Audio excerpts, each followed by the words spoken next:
오래전에 한 청년이 심각하게 이렇게 물은 적이 있습니다. 목사님, 우리가 예수를 믿으면 성령님 임재하신다고 하잖아요. 그럼 성령님이 이 사람 저 사람 다 임하시는데 도대체 성령님은 몇 분이신가요? 라고 말입니다. 그래서 제가 청년에게 대답했습니다.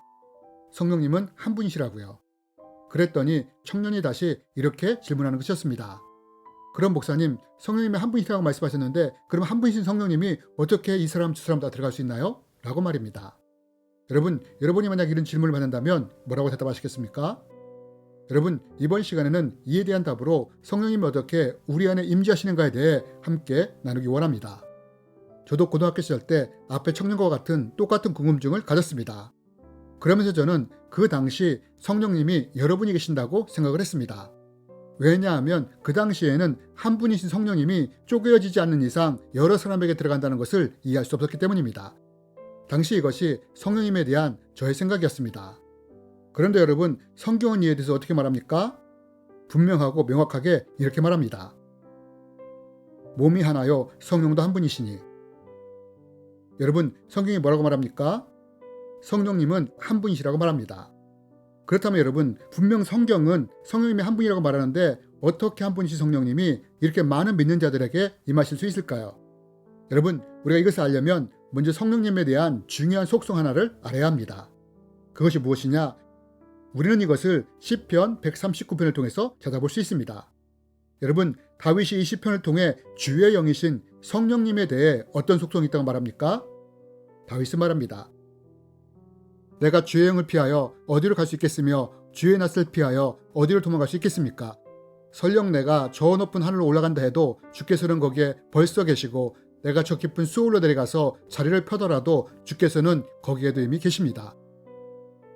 여러분, 우리가 다윗의 고백을 통해서 볼 수 있는 성령님의 속성이 무엇입니까? 그것은 성령님은 저 높은 하늘에도 계시고 저 깊은 수월에도 계시는 무소부재하고 편지하신 분이라는 것입니다. 여러분, 우리가 이 다윗의 고백을 통해서 볼 수 있는 것이 무엇입니까? 성령님은 무소부재하신 분으로서 온 땅과 세상을 덮고 온 우주를 덮으실 만큼 크신 분이라는 것입니다.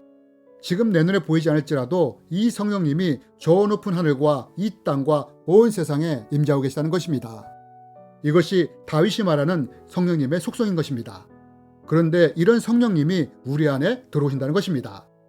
그렇다면 여러분, 성령님은 온 우주보다 크시다고 하는데 이렇게 크신 분이 어떻게 작은 우리 안에 들어오실 수 있을까요? 이것은 이렇게 설명할 수 있습니다.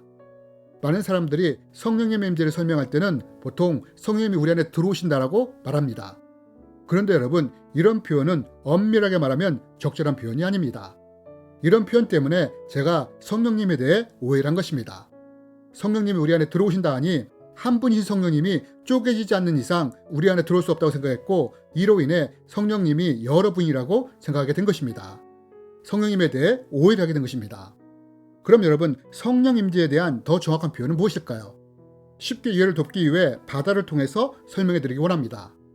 여러분, 우리는 여름에 종종 바닷가에 놀러 갑니다. 그리고 그 바닷가에서 수영도 합니다. 이때 내가 바닷가에 들어갈 때 뭐라고 하면서 들어갑니까? 수영하기 위해 바다에 들어간다고 말합니까? 아니면 바다가 나에게 들어와서 수영을 한다고 말합니까? 우리는 당연히 바닷가에 들어간다고 말합니다. 여러분, 성령님의 임재도 이와 같다는 것입니다. 엄밀하게 말하면 성령님이 내 안으로 들어온 것이 아니라 내가 크신 성령님의 임재 안으로 들어가는 것입니다. 즉, 다윗이 말한 무소부재하신 성령님의 품으로 우리가 들어가는 것입니다. 그렇다면 여러분, 성령님이 우리 안에 들어오신다는 말은 잘못된 표현일까요? 물론 꼭 그렇지는 않습니다. 사실 이런 표현은 관점의 차이로 인해 발생하는 것이기 때문입니다. 성령님의 관점이 아니라 사람의 관점에서 보기에 이런 표현이 나타나는 것입니다. 즉, 각 사람 입장에서는 성령님이 자기가 오는 것처럼 느껴지기 때문입니다. 그러나 성경의 표현을 빌어 성령 임재에 대해서 말한다면 그것은 암탉이 자기 병아리를 품듯 우리가 그의 날개로 들어가는 것이고 성령님이 우리를 품으시는 것입니다. 이것이 바로 한 분이신 성령님이 많은 믿는 자들 가운데 임재하시는 방법인 것입니다. 그리고 이 성령님이 보혜사가 되셔서 우리를 보호하시고 인도해 가시는 것입니다. 여러분, 병아리에게 가장 안전한 품이 어디입니까? 엄마 닭의 품 아닙니까? 여러분, 이처럼 성령님이 우리를 암탉처럼 품어주시고 보호해주시는 것입니다. 그런데 암탉은 작지만 다윗은 성령님이 얼마나 크다고 말합니까? 저 하늘 위에도 저 깊은 수월까지도 성령님이 가득하다고 말하지 않습니까? 또 성령님이 그렇게 클 뿐 아니라 또 얼마나 전능하신 분입니까? 여러분, 이 성령님이 우리를 인도해 가시는 것입니다. 우리가 예수님을 믿을 때 무소부지하시고 편지하신 성령님의 품으로 우리가 들어가는 것입니다. 그리고 그분이 우리를 보호하시며 인도하시며 구원의 날까지 우리와 함께 하신다는 것입니다.